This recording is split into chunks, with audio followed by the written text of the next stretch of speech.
Got us all loaded up. Yeah.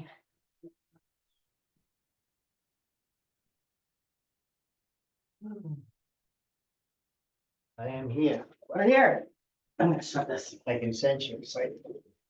I'm very excited you're here. See, we have a packed house. We got Darcie. Were you muted? No, we're not. They can hear us. Huh? They can hear us. I can hear you. Well, you can hear my criticism. Cool. It's kind of nice to be a guest and not be in charge of the Zoom and the agenda. I'm kind of into it.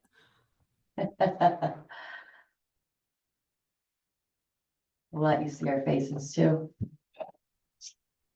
All right, I'll turn my video on since someone else is videoing. What's his name upstairs? Richard? No, Richard's still here? His door's shut. No, the other kid. Gavin? No, he's not upstairs. Oh,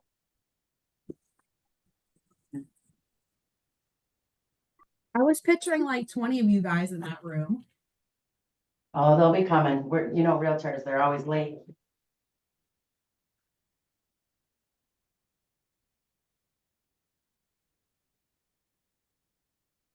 I'm gonna write something down. Hi, Wayne. There, how are you? I'm good. How are you doing? Good. Thank you for joining today. Oh, you're welcome. We had I say we had a nonchalant call.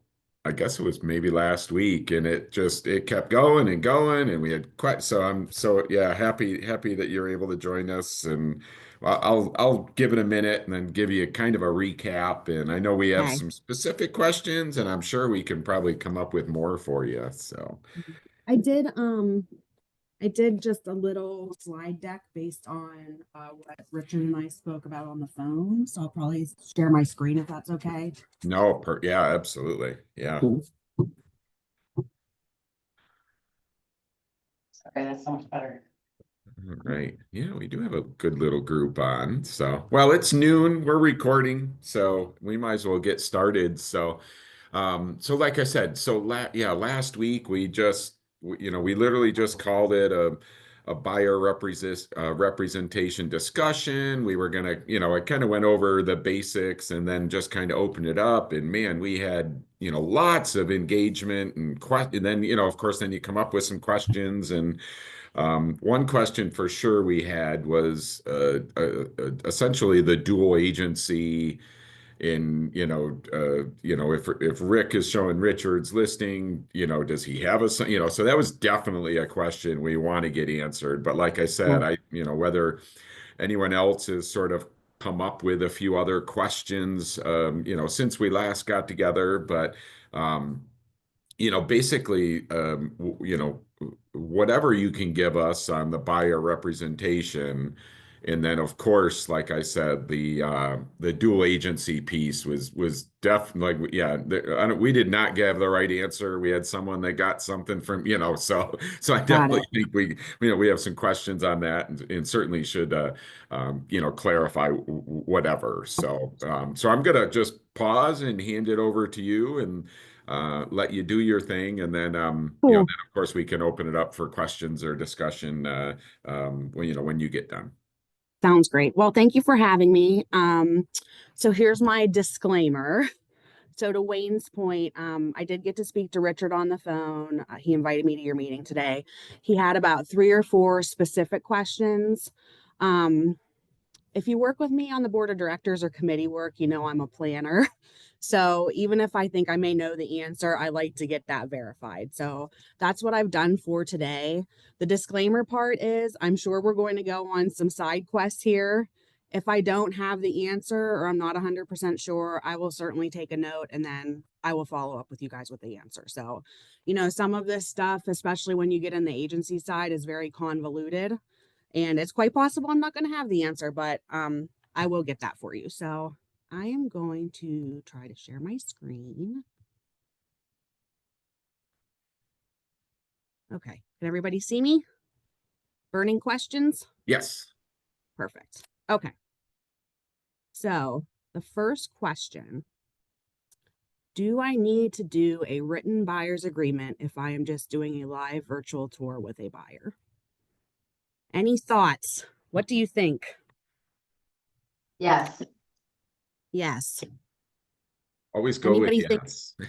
going with yes? Anybody think no or not sure? Okay. So the answer, written buyer agreements are required before a buyer tours a home for sale listed on the MLS. This includes when the MLS participant working with the buyer enters the home to provide a live virtual tour to a buyer that's not physically present. All these answers today either came from our NISAR training from the summer, and if they weren't in there, I actually spoke to Anthony from NISAR Legal. So this was in that presentation, but it seemed like you guys knew that, so that was good. Just a quick question. So you called it a live tour. If I'm going in a house just to video it and I'm just going to email it to them, considered the same thing or not? I'm going to say yes, but I will get 100% verification on that because in You my know, mind, that could still lead to a sale with the responsible party. So you would want to have an agreement in place, but I will get you an answer for sure on that. So not live. You're going to be providing a video to someone.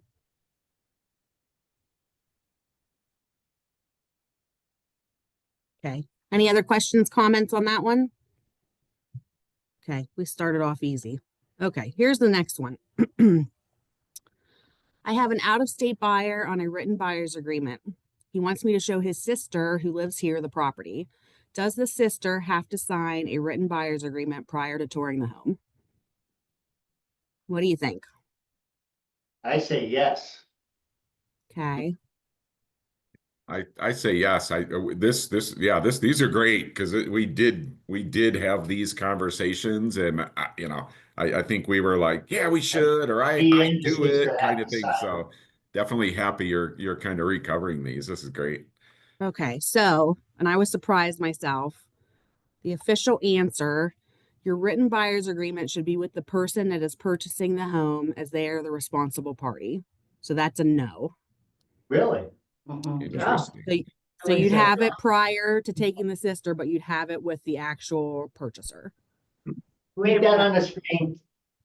And I can send these to you This has too to if you go, want. this has to go to the know-it-all named Julia. And I'll send the slide deck to I can send it to Wayne and you guys can distribute it if you want it. It's not super long. Okay. And this is the final question, and I think this is the one that is trickiest. I have a written buyer's agreement with the buyer, and I did the agency disclosure form with buyer's agency, right? So that's at first substantive contact. So we've done those. Eventually, the property that the buyer selects is listed with another agent in my company. What do I do now with the agency disclosure? What do you guys think? This is where we sort of went off the tracks with our Yeah, discussion. So, I feel that. not really, but we really just didn't, like Gotta go with your. You gotta go with your, So, not to chuck anyone under the bus, but this was the one specifically that I had to talk to Anthony about.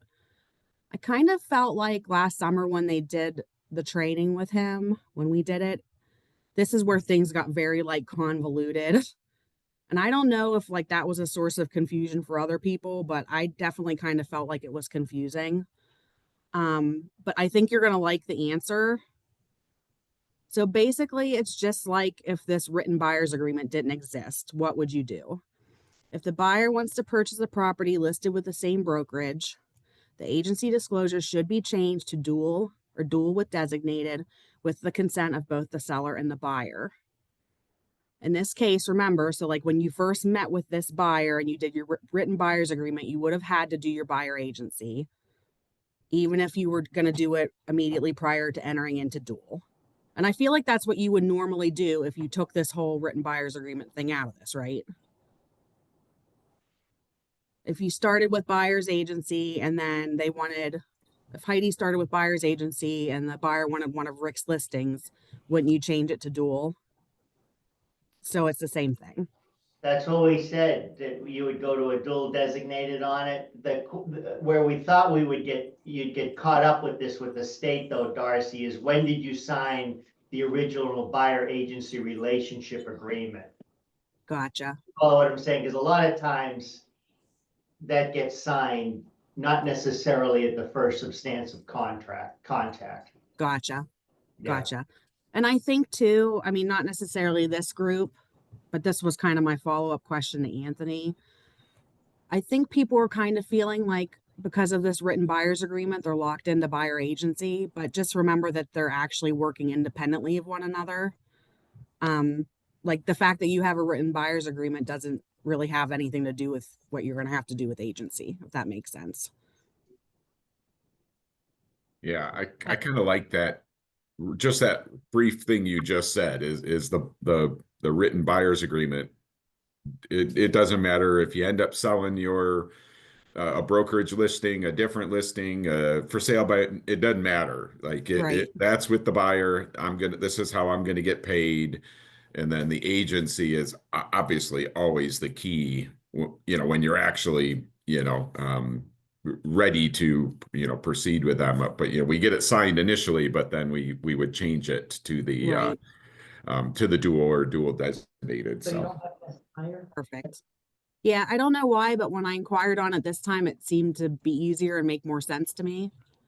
I I just think it was really convoluted before for some reason. I think we were like way too down deep in the weeds about agency. okay. So I have a question about the second question that with, hey, I'm showing it to the sister kind of thing. I think one thing that we, talked about last week is how does it reflect on us if the sister ends up put the offer in? Like, hey, I'm not showing it to the sister, the sister's looking at it, but it's Right. for the brother. But then we talked about like, oh my gosh, how do I think I don't remember who was on, maybe Paul or someone showed it to this kid, and the parents were there, and he had the kid sign the form, and wouldn't you know it, the parents made the offer. So, Oh, I so it's see. like, are we covered if we don't have it signed? How do we explain later, oh, yeah, the sister, ended up putting the offer in, or, I think we were worried about us getting thrown under the bus because we just didn't have the Right. sister sign the form. So, I think in that case, what I would do, I would get the written buyer's agreement signed by the actual purchasing party, and then I would probably make some sort of record of what happened. That exactly what you explained. Initially, this individual was not going to be the buyer, so and so signed the written buyer's agreement, but now the scenario has changed. I think the key is probably record keeping if you were to be audited. And you got to remember too, the written buyer's agreement isn't required by the state, it's through NAR. So, not that that can't change, but at this point, I wouldn't expect the state to come looking for your written buyer's agreement, if that That, makes sense. that brings It would up be a us. good question, Darcie. So my question last week was, everybody's saying this is a law. You have to have this buyer's representation form before you can show any houses. It's not a law, is it? Isn't it a policy of NAR? It's not a law. I wouldn't call it a law. No, I wouldn't call it the It's law. It's it's a a rule policy of governing us. NAR, right? That's It, been enforced by a lawsuit, basically. right, but it's policy. It's not a law. You're not Right. breaking any laws. You might get spanked, slapped on the wrist from NAR, Correct. but you're not heading to the Hooskow. Yeah, I think, and I'm sure there'd probably be mixed feelings amongst the group of how you would feel if this happens. My guess is that at some point, New York State will turn it into state law. I think the rationale is because, sure, most real estate practitioners probably belong to a board of realtors, but there are just licensees out there. And it's not really fair that they don't have to do this, but realtors do. So I think the state will look to level the playing field on it.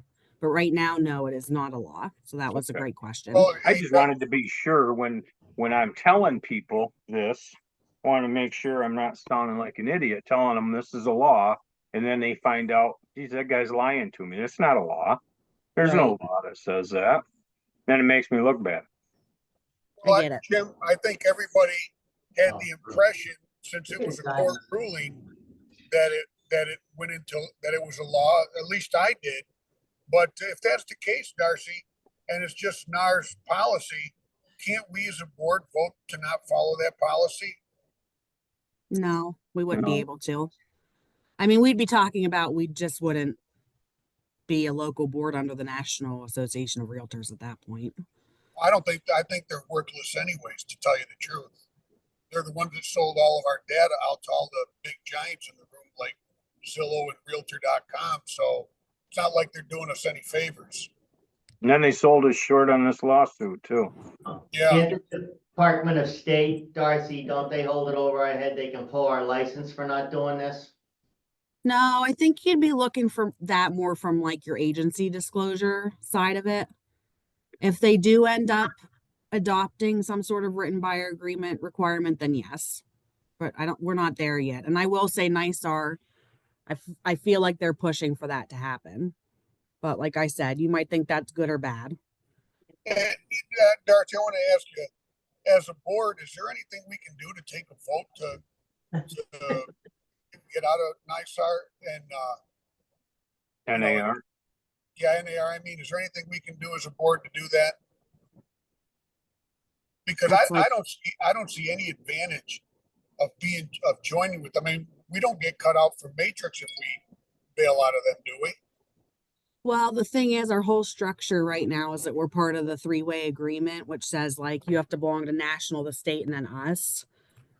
Oh, a monopoly. No comment. I think, hang on to that thought.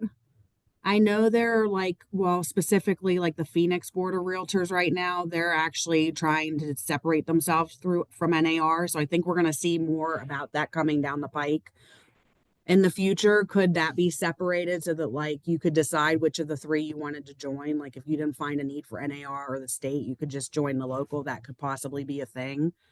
I think right now for us, that's kind of like, that would be like a major upheaval. I don't even know if we probably couldn't even be a board. I understand why you feel that way. But I'm the executive officer of the board too. So, I'm under a different umbrella than you. Hey, Darce, Yeah. if we dropped out of the MLS system or something like that and we're just an independent realtor, do we have to comply with all this? Yes. Because it's kind of weird because even though it's based on the MLS rules, it's still situated under the fact that you're under the National Association of Realtors. You know what I mean? Even though there's like two separate fees, the rules are coming from the membership side for the MLS. But I think Rick's talking about bowing out of NAR too, right, Rick? Yeah, I mean, what if we bailed on the whole thing? Then we're Just not bound by our this own stuff MLS because system. it's not a law, it's policy. And if we're not part of that group, it's not our policy, correct? No, but the only problem is, can we still stay with Matrix? Well, take Whitetail Properties, for instance. They aren't in a board, they aren't in any of the associations, but we still work with them and they show our listings, we show theirs. Right. They're not bound by it, a lot of this stuff. I mean, they may follow it as a brokerage, that might be a policy with them, but they're not bound by it if they're not a member of NAR or any board. Right. Well, and I think too, as far as the MLS and Matrix access goes, like the way the whole system is set up right now, like to be in the Matrix through CCBR, you have to be a board member, not necessarily of ours, because we do have people that get the MLS through us, but they may have their primary board membership elsewhere. But like that's the whole way it's set up. Like you have to be a Realtor member somewhere to get our MLS. I really kind of feel like, and I wouldn't want this to happen, I don't want to lose anybody, but I think at this point, unless something changes with the three-way agreement, it'd be more of like an office decision. Would probably be the most direct way to do it. But again, I wouldn't want you all to do that. Hey, Darcie, I've got to ask, because I haven't really followed how this three-way agreement binds us, but if we joined a board, is there a board out there that we could join that's not part of NAR? I know there's one in New York State. Is it Rebney? There's a big one near New York City they're not NAR members, but you If we wouldn't be join, maybe. yeah, right. If we join that board, we could still get access to the Chautauqua County Matrix MLS, correct? No, because it's not considered a realtor board. They're like their own outside of NAR. They're not actually considered realtors. One thing we have to keep in mind though, if we could bow out of that as a brokerage and say we're independent, we're not part of the board, not part of NAR. However, our membership to NAR is the only thing that shielded us from getting sued separately in this lawsuit. Right? So that did shield, even though I think they sold us out, they rolled over quick, but that shielded us from all being sued independently. That Well, is a good point.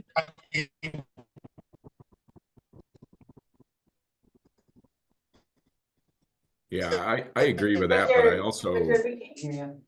my gut tells me You that have errors. before long, we're gonna have I'm a, not worried about we're gonna have a state law before long. So we can talk all we want getting out of NAR, but if there's a state law, we're screwed. So, and I believe it'll happen. So. And to Jim's point, they did sometimes they send out updates just to the association executives, and I'm not sure if it makes it to like the general membership, but they just sent one out 2 days ago. So the copycat lawsuit attorneys, they are headhunting for the local boards and the brokerages that did not opt into this settlement. And so there's a brand new copycat lawsuit that was filed in the same place as this Sitzer. And there's like 5 or 6 brokerages and 2 local boards, and one is the Syracuse board that now they're all involved in this copycat. So to Jim's point, that was a great point. You know, the fact that we opted in as a board and it covered us, it covered all of the firms and all the agents was positive, even though we may not like that even had to happen. Yeah. In And this of course, case, there's copycat lawsuits. Those attorneys smell more money. You know how these Absolutely. dirtbag attorneys are. Yep. I don't know, Jim, I'd do the same thing if I was an attorney. But in this case, in an odd way, I kind of welcome maybe New York State actually having a law regulating this thing and sort of standardizing everything as regards to it, the form, the behavior, the whole 9 yards, you know? Because it's still, even now, we're close to 9 months later, it's still a friggin' mishmash, Yeah. you know? Yeah. Hey, Darcie, Plus, that would level the playing field too for Mhm. everybody. Darcie, Yeah. one question, has anybody in our MLS been written up for not having a buyer agency agreement signed? So we've had one formal complaint come in that we audited for, and they were able to produce it. So we have not fined yet. Okay, So pretty much all the agents are complying? Well, and that's the thing. It's kind of difficult here now, like for the board staff, because I feel like before August 15th, it was like get all the training in, and you know, we're trying to help you guys the best we can prepare. But then, like after the 15th, we have no visibility as to what's going on out there. It's very limited unless someone calls, or like Heidi stopped in. She's, you know, filled me in on some situations. Paul DeFrisco. Unless someone physically comes here and we have a conversation about it, or they call, like we don't know how it's going. So that was one of the things I was actually going to ask you guys. So we have to plan a spring general membership meeting, and we always do education now. We were going to do like some sort of one of the mandatory classes, but do you feel like it would be beneficial to bring someone back in for this? Yeah. Like, yeah, I do too. Yeah. After that'd be close to a year of doing it, yes, I think we could start to look at best practices. I Mhm. also think it wouldn't hurt to have a survey out, amongst the members, that asking them how they're handling the commissions overall. Are they adding Yeah. them on to the sale price? Are they deducting them from the sale price? Are they running into issues with the buyers? You can rip it off of the Inman one that just went out to all the brokerages nationally. And you only need 4 or 5 questions. And I think that would put a lot of agents kind of at ease as to how their colleagues are doing the same thing or not doing the same thing they're doing. Yeah. Mhm. Because that's a big unknown too. We don't really know exactly what is being said or what is being done with these other, with other realtors, even the ones in our own office. We sometimes wonder what the hell they're doing, so. Everybody's Right. doing things a little different and nobody Yeah. knows for sure. And I'm not opposed to that. I'm just saying, I think I'd like to have some baseline as to Yeah. what seems to be the normalcy here. Because when I Well- did the Inman poll yesterday, Darcie, Yeah. they asked a ton of questions about how you guys are actually handling the commission. Are you taking it off the purchase price? Are you adding it on? Are the buyers paying you separately? I mean, it was just one thing after another. So nationally, what I'm saying is they're asking the same question. What the hell actually happened here? I don't think So- buyers ever. Yeah. And I'm sure a lot of people are sitting back wondering if they're doing things right, and it would give them a good guideline if they had something like you're talking about, Rick, a baseline. Yeah. And then you Good bring in idea. somebody like Gatto or that guy that was in a lot last year, twice last year, and have him say, well, this is my experience looking at the state as a whole, where we are now. And we can Right. have a real good guidance as to where we are. Yeah, I had thought about Jim Yockel as like the That's the speaker, guy. but then Brittany Matot she has like so we had her come and do what can the buyer's agent do? I forget the exact name of it, but she's Yeah. written like a part 2 course to that dives more into how to handle the written buyer's agreements, overcoming objections, the forms, all that type of stuff. So that would probably be the combination of people I would The have. nice thing about her is she's a practicing agent, Yes. Yeah. whereas that Jim, he's from Nisar, isn't he? Well, he's from Greater Rochester, so he's Is like he actually he's an the agent? me, but of the whole alliance. But I mean, he's a kind of like an MLS rules. But is he encyclopedia. practicing real estate? No, Is he out there? Okay, I didn't think so. It's No. kind of nice to get somebody's input that's actually doing this every day. yeah, I'd answer the question by having them both come in. Yeah. If it's a spring get together like that, they can each take a friggin' hour of their time and do what they do, and it goes where it goes, you know? okay. There's Well, I never, you appreciate never that have too feedback. much information. Yeah, sometimes it's hard for me to know what like you guys actually want and need. So I'm glad I got the chance to come to kind of poll you on that. So Well, I Cool. think your comfort level gets raised dramatically if you know that the people in the industry are pretty much doing the same thing you're doing. And then you're only competing from a marketing standpoint, not competing on some, you know, Yeah, some disregard for a regulation, or you're putting too much emphasis on the regulation, either way, so. yeah, Yeah, I believe, yeah, I mean, we're having trainings often, we had an hour-long discussion. We still had questions. So there's got to be brokerages out there that just, they might not even be talking about it, that probably would Right. welcome. So I agree totally. So, got anything else today? Are Hey, we the only Darcie. company that actually has asked you to help us with this, or has anybody else stepped up? I never get invited to anything. This is like the first one, and I never get invited to any parties either. See, that's Just so you all know. that's humorous, but that's also a concern of mine, because it tells me that you got brokerages out there that either are just bobbing in the waves or quote, know-it-all. And that's a concern, especially a franchise brokerage. They shoot their mouth off about a lot of shit, and it's not necessarily accurate, so. yeah. So Darcy, I guess I guess sort of a question. You had mentioned, one audit you did, but that was just because someone said something. So you haven't heard of anything like, at any upper level that they're doing random checks or hey, just provide me this form.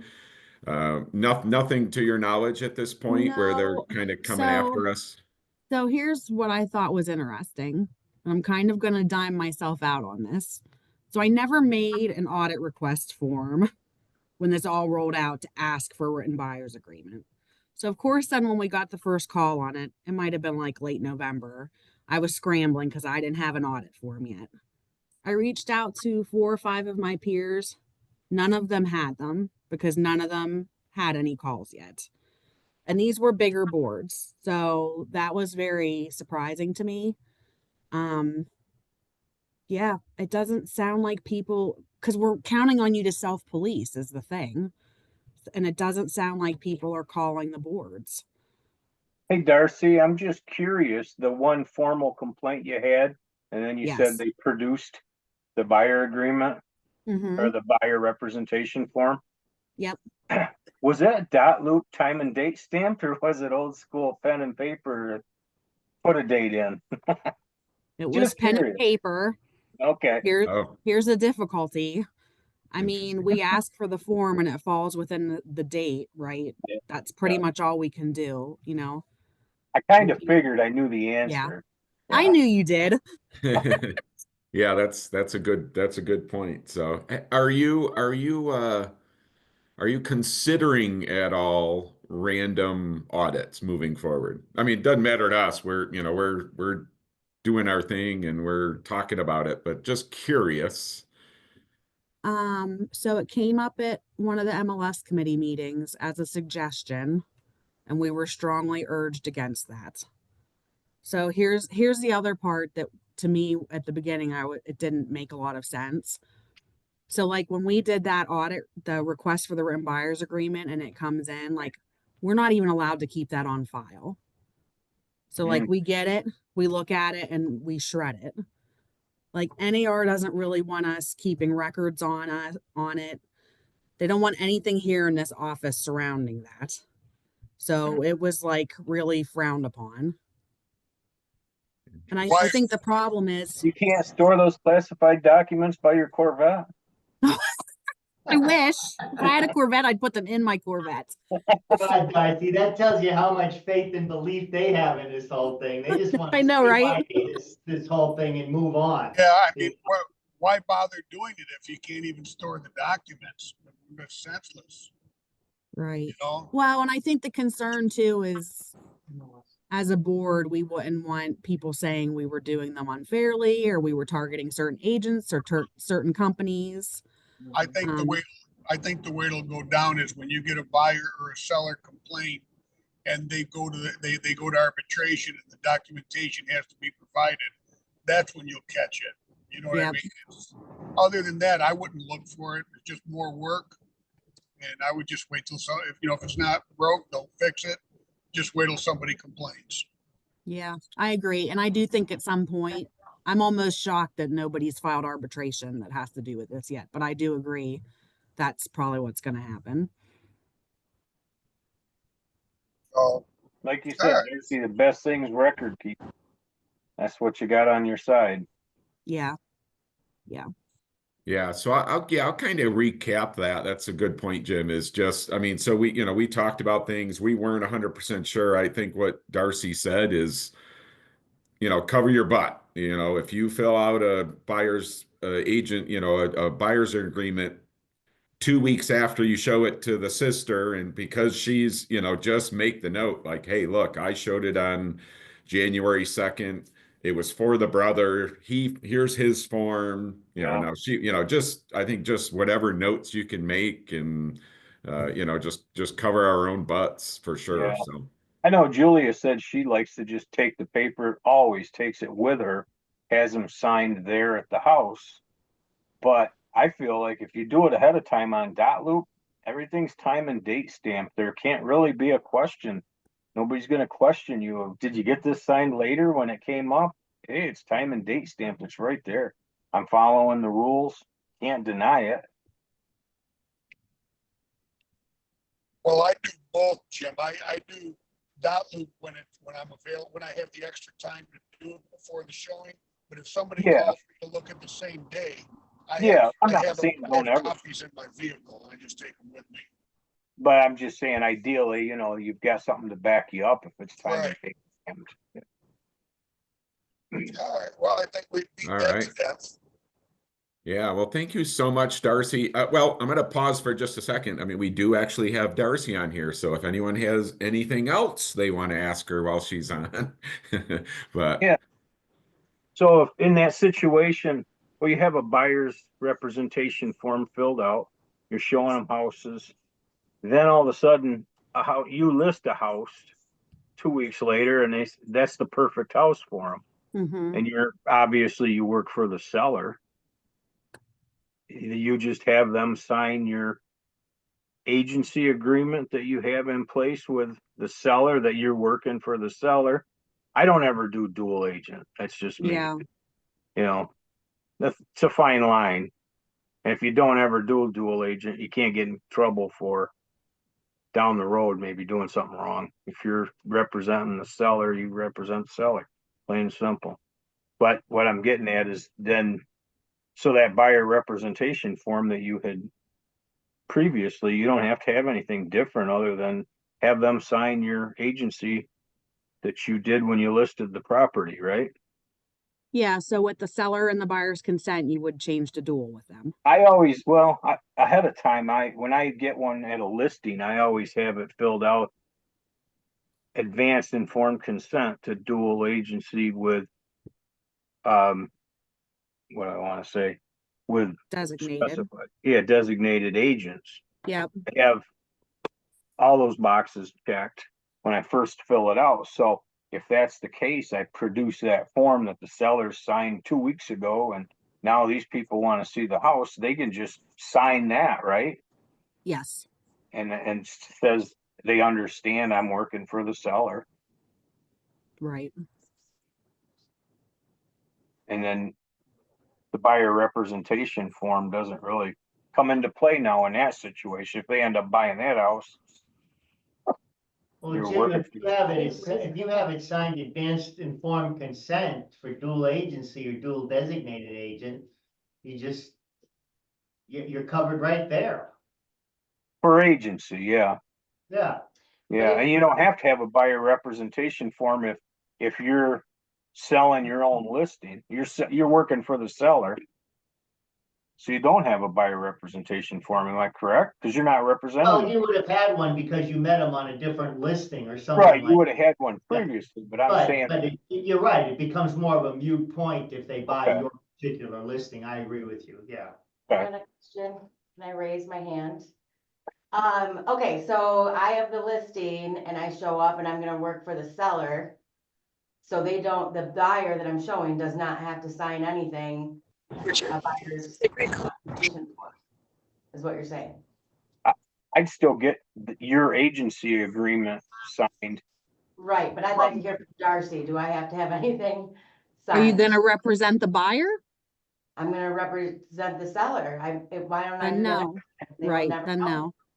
So you're not So going to they give that buyer any services. They're just gonna well, buy the well, house but from the seller. but I mean, Heidi, are you talking about actually, you're going to write if you end up being a dual agent and you write the contract for the buyer, I, I, But that, are you a in that dual case, agent? Darcie, does she, literally a dual agent. So, and really, we got to remember a dual agent is Rick selling Richard's listing. Like Rick's a dual agent if he's selling a listing in the brokerage. It's not just Rick's listing and Rick's buyer. So, yeah, I guess that's maybe still a question mark. Good point, Heidi, is do we need a buyer's agreement signed if technically, we're going to be representing the seller, but we're still going to work with the buyer. We need to be honest with them. We need to be, fair and honest and just not loyal. I So, have some Gonna draw up the contract. materials. Sorry. You have to draw up the contract, so I mean, aren't you, if you draw up a contract, can you still just be representing the seller? Sure, you're performing services for that seller to get their house sold. I think you're performing services for the buyer too. I mean, just because you're not Exactly. loyal. I Well, can which- get back to you on this. Wouldn't you just have the buyer sign a buyer agency agreement that, you know, like the disclosure form, that is agency disclosure, that you're just an agent of the seller? Yeah, That's all you do. Hmm. And if you're the not buyer signs it, representing, if the you're buyer not signs, representing the buyer. right, But I think what Darcie is trying to say, and Wayne, is that the whole thing, if you read the agency, is that anytime that you do anything, so writing a contract for them, presenting their offer to your seller is acting on behalf of the buyer, no matter if your fiduciary duty is to your seller. I mean, how can you be So both you're sides? saying you're automatically a dual agent no matter what in that situation. I think that that's just a very I tell people up situation. front, I work for the seller. Don't talk, yeah, I I've got can't give no, you suggestions on price. Don't tell me, you know, what your cutoff point is, what you're willing to go up to, because I work for the seller. That's, no, Darcie talk. Can I put this on the I will get you clarification list? Yes, please, Darcie, thank you. You Can got we it. get a form that says, I work for myself, I have no loyalty to anybody, and I really don't care what happens to you, I'm just interested in getting paid. Yeah, I that's want to get those paid. forms we had 30 years Yeah, ago, both Rick. parties sign it. it used to be buyer beware. And then I have one more question. So there'll be no more, since we have to have these buyers compensation agreements, like, there's no way for there to be no non-MLS participants, right? Like, how would somebody get in to see a house, like an attorney, and be able to write up a contract? I'll notice You know that. what I'm saying? Yeah, So Yeah. sometimes we have attorneys draw up contracts for themselves, and they're non-MLS participants, and they show up in our, in our standings and everything. But how would they ever have gotten in to see the house? Sometimes they write them for their client too, right? I mean, not just themselves. Right, themselves, the client, but how would they have, somebody had to let them in the door. So can I ask a follow-up question? Uh-huh. Is there like one specific person, or do you see this with multiple attorneys? I've seen it with different attorneys, for sure. Okay, okay.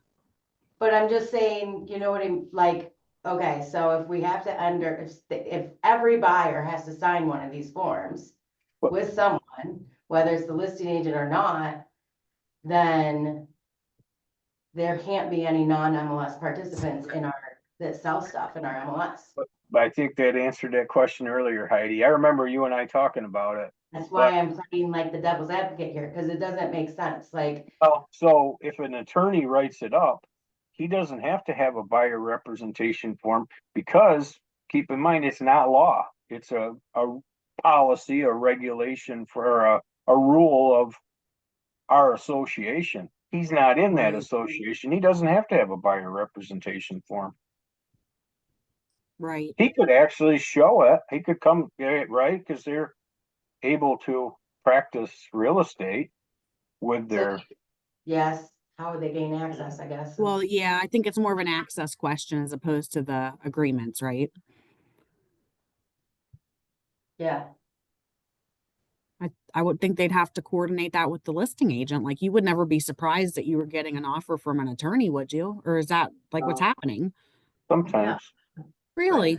it's happened to me before, but yeah, Of course it happened to you, Heidi. everything weird happens to me. well, attorneys buy all kinds of stuff, but. Mhm. but Work they- for other people though, I Yeah. mean, writing it up. So, okay, So back at open houses, don't need one. don't need Don't one. need anything. You Right. just can't provide them any information. You can't be like, go down this, if you don't like this house, there's a house for sale down, now you're kind of giving them information, right? You kind of just gotta be sitting there, Okay, not Yeah. talk. right. Mom is a word. Okay, anything else for me? I have an ask. Sure, So we have a member survey going on right now. We're just trying to gather as much information we can as far as like what you guys would like to see for education, board events, and so on and so on. A lot of you guys have already done it, so thank you, thank you. If you haven't done it, I'm going to put it in the chat box for you if you wouldn't mind clicking on that. You know, it just takes 3 or 4 minutes. I would really appreciate it. And then just as a reminder, and you guys have really good representation on the committees, especially MLS. There is an MLS, it's like a suggestion box link. Anything you guys ever have as far as suggestions for rules, questions you have, please submit that there because we do take it to the meeting and then those guys discuss that. So here's my survey link. And I think I'm going to go. Thank you for having me. I have, I think, 2 or 3 questions to follow up on for you, and I'm happy to do that. And I will send that to Richard and Wayne. Awesome. Thank you, Darcie. Yeah, You're thank very you so welcome. much for Thanks, being on today. Darcie. We appreciate it. I appreciate you guys. Have a good day. All right. too. Take care, everyone. Bye. Hey, Jim, Yeah, hey, before everybody takes off, did you, you want to tell what happened to your story the other day about that scammer with the land? oh yeah, so I got a call come in and I happened to notice as I was answering it, I'd gotten a text from the same number, but so the guy had texted me and then he called, but it was, hi James Johnson, or hi James, I'm looking for an agent to sell my parcel of land in Sherman. And can you help me out with that? So I responded by text. I said, sure, I can help you with that. When I get to a computer and have a better signal, I'll give you a call. Okay, I'd like it on the property or on the market as soon as possible, very quickly. And so I said, in the meantime, send me the address. So he did, and he had the parcel number. Well, he first introduced himself. Hi, my name's Richard Schuster. This is Richard Schuster. I'd like to sell my land. So when I got back to in front of the computer, I looked it up and he gave me the parcel number and everything. Actually, the long Swiss number, not just that print key number. Typically, you never have a seller that knows all that information. So that kind of made me think, so I forewarned the guy.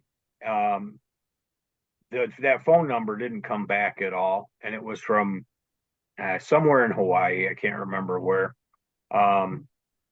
So then I forewarned this guy's name and his town, and I ended up getting his cell phone and home number. And I called, and then his address in forewarned came up as the same that was on public record for this 99-acre parcel. So I called and I left a message on both his home and his cell phone. And a little bit later, probably within 10-15 minutes, the guy called me and he said, Jim, you just called and left a message about some land or something? I said, yeah, do you have 99 acres in Sherman? He said, yeah, I have that. I said, you're not by chance in Hawaii, are you? He says, no. I said, you're not looking to give this land away or sell it cheap, are you? Want to get it on the market quick? No. And I told him the story. And so this guy was just, I don't know, he's scamming. I don't know what they gained from it because I don't think it would go too far before it was found out, but somebody might be, they see 100 acres and they're thinking, oh, geez, here's a $300,000 sale, jump on it and get things moving quick because he wants it fast. But just do the homework. That's all. I'm thinking, Jim, what he goes for is the deposit. Oh, okay. Yeah, He maybe. knows it's not gonna go any further, but he ropes somebody into looking at the land and everything, and then they call him up and they say, hey, I would like to buy it, and he says, send me a $10,000 deposit or something like that. And then all of a sudden, you just never hear from him again. So going away from our standard operating procedure where you get an earnest deposit and it stays in our trust account? You're saying that he'd try to get them to send him the check? Yeah, he'd send it, or he'd set up a fake trust account. He'd make it Yeah. out and such that he has access to, and he throws out a number and he gets, he does this to 100 different parcels throughout the country. He gets 5 people, a guy picks himself up 50 grand a month, It's a good living. Give me an idea what to do during retirement. From Hawaii. Hello, I've been getting turbo leads. How about you guys? From like, the names are like Joe, blah, blah, blah, blah, blah, blah, Hawaii. Yeah, You've been getting I that? don't get those, but And I got one that said he was looking for a place in my area for 1 million to 1.5. I mean, I looked the guy's name up. It ain't nobody. right. Have you guys been getting it? I mean, I've gotten 5 in the last 3 days. Easy. I've gotten a few. The last one I got, Ginger, was I'm looking to buy, like, and he literally threw out like $1 million to 1.5, like, Yeah, that's what I got. not a property, not anything. I'm like, oh yeah, there's a good lead. Let me just drop everything and Well, have you gotten, I don't know whether it might have been Jim, but I've gotten the actual email where I want to purchase, and they'll name an address of one of my listings. Yeah. And we're willing to pay them above list price, no contingencies and all that kind of stuff. It's unbelievable. Yeah. yeah, and you got to remember they're so looking for, like, oh, I'll wire you $5,000, just give me your bank account info. Well, Yeah, guess what? They're that's what it's all yanking about. whatever they can out instead of putting it in. I mean, they're so able to set up fake accounts and all this stuff. I thought our turbo leads, isn't that from our office? Yeah. Yeah, that's Yeah. from my house. Okay. Maybe they Yeah. got spam. But it's forget not that. filtered. It's not filtered, it just passes the leads along. I got one today in my email. Your 1099 is ready. It was Hey, from a guys, guy who looked super professional, super. Hey, I'm thinking, hey, guys, I've got to I'll run. send you a 1099 by your email, Yeah. Hey, I've got to run, so I'm going to bow out of this meeting because the weather's getting a little bad and Bev doesn't want to drive anymore. Okay. All right. I think we're All right. good. So I thank everyone for coming. If you didn't click it yet, click the link before I close this up. Click the link for the survey that Darcie threw in there if you haven't yet. So otherwise, thank you guys for joining. Thanks, Blake. Thanks. See you later. Thank you, bye. Bye.